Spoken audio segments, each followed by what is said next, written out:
గుంటూరులో రాష్ట్ర ప్రభుత్వం 12వ పీఆర్సీని వెంటనే విడుదల చేయాలని డిమాండ్ చేస్తూ చింతామోహన్ గుంటూరు కలెక్టరేట్ ఎదుట నిరసన కార్యక్రమం నిర్వహించారు. ఈ సందర్భంగా మాట్లాడిన చింతామోహన్, రాష్ట్రంలోని సుమారు 6 లక్షల ప్రభుత్వ ఉద్యోగులు తీవ్ర ఇబ్బందులు ఎదుర్కొంటున్నారన్నారు. ఉద్యోగులకు చెల్లించాల్సిన దాదాపు 30,000 కోట్ల బకాయిలు పెండింగ్ లో ఉన్నాయని, వెంటనే ఆ బకాయిలను విడుదల చేయాలని ప్రభుత్వాన్ని డిమాండ్ చేశారు. పీఆర్సీ అమలు విషయంలో రాష్ట్ర ప్రభుత్వం ఉద్యోగులకు అన్యాయం చేస్తోందని ఆరోపించారు.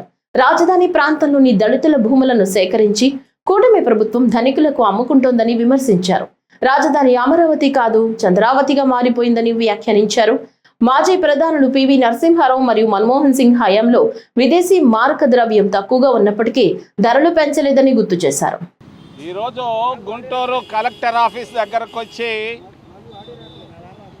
కాంగ్రెస్ పార్టీ తరఫున 4 మాటలు మాట్లాడబోతున్నాం. మొదటిది, 6 లక్షల మంది ప్రభుత్వ ఉద్యోగుల సమస్యలు.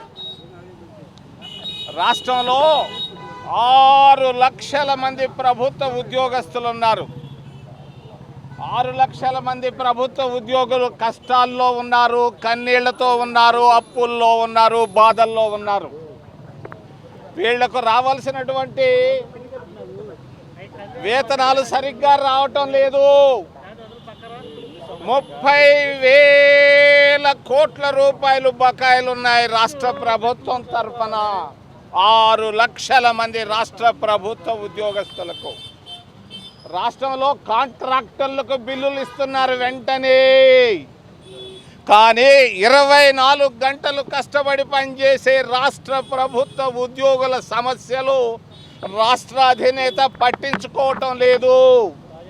వృధా ఖర్చులు పెడుతున్నాడు, ప్రత్యేక విమానాలు, మీటింగుల పైన.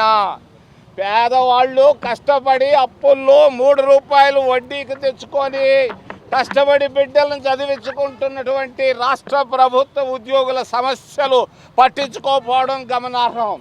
మేము కాంగ్రెస్ పార్టీ తరఫున ఖండిస్తున్నాం.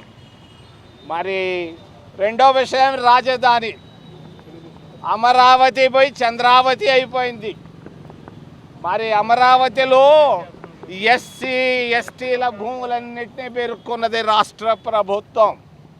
భూములు మాత్రం దళితులే. మరి అనుభవిస్తున్నటువంటి వాళ్ళు కోటీశ్వర్లు. ఈరోజు దళితుల భూములను తీసుకొని రాష్ట్ర ప్రభుత్వం రియల్ ఎస్టేట్ చేసుకుంటా పోతా ఉంది.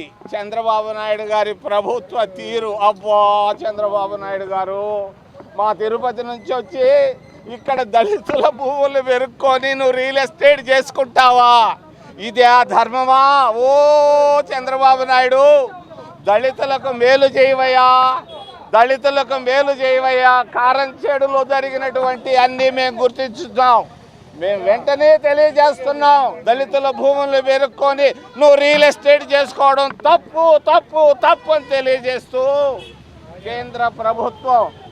కేంద్ర ప్రభుత్వంలో డాక్టర్ మన్మోహన్ సింగ్ గారు ప్రధానమంత్రిగా, ఆర్థిక మంత్రిగా దేశాన్ని ఎక్కడికో తీసుకెళ్తే ఈరోజు నిర్మలా సీతారామన్ అధోగతికి తీసుకెళ్తున్నారు. ఈరోజు పెట్రోలు డీజిల్ ధరలు పెరిగిపోయినాయి. పెట్రోలు డీజిల్ ధరలు ఇక రాబోయే 2-3 నెలల్లో 125 రూపాయల లీటర్ కాబోతా ఉంది. ఎరువుల ధరలు పెంచేశారు 1000 రూపాయలు ప్రతి కట్ట పైన, మిక్సర్ల పైన, యూరియా పైన. మేము ఖండిస్తున్నాం కాంగ్రెస్ పార్టీ తరఫున. రాష్ట్ర ప్రభుత్వ పనితీరు అధ్వానంగా ఉంది. చంద్రబాబు నాయుడు మేలుకోవాలని తెలియజేస్తున్నాను. నిన్న పోయి 1000 కోట్ల రూపాయలు ఖర్చు పెట్టి అక్కడ అనంతపూర్లో పునాది రాయి వేశాడు. మొన్న ఎస్ఆర్ఎం కాలేజీలో పునాది రాయి వేసి అనాది రాయిగా మార్చేస్తున్నాడు. అభివృద్ధి ఆగిపోయింది. ఆంధ్రప్రదేశ్ రాష్ట్రం అంధకారంలో ఉందని తెలియజేస్తూ ఏదైనా ప్రశ్నలు ఉంటే అడగమని మిమ్మల్ని చేతులెత్తి ప్రార్థిస్తున్నాం.